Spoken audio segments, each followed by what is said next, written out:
It is very important that you understand that not every blessing from the Lord is going to be financial or physical.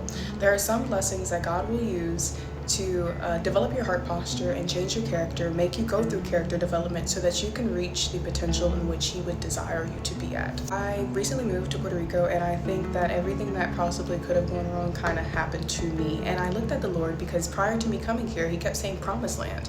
And so, like, if this was the promised land, I was thinking pina coladas on the beach. But no, I got sick, I was hospitalized, I was dealing with all kind of stuff, I missed classes, and I looked at the Lord and I said, what did I ask you for? Like, the past few months, did I ask you to humble me? Did I say, let me suffer for the sake of learning how to suffer like Jesus Christ? Like, what did I say? So God led me back to Joshua, and then He led me back to Daniel 4. If you know Daniel 4, that is not an exciting read. If you are the Nebuchadnezzar in that story, that means that Nebuchadnezzar had everything. God stripped away everything to teach him His wonder-working power, and so that Nebuchadnezzar can understand that all good things come from the Lord, and He is who He says He is. And then in Matthew 7:24, it says, these words I speak to you are not incidental additions to your life. They're homeowner improvements to your standard of living. They are foundational words to build your life on.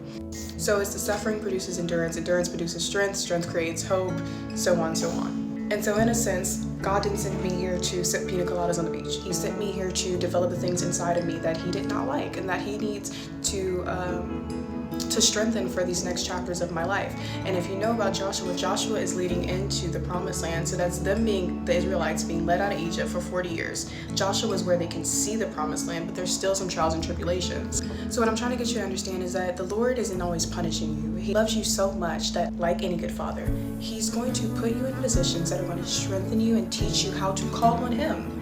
He literally broke me down to where I had no one else to call on but Him.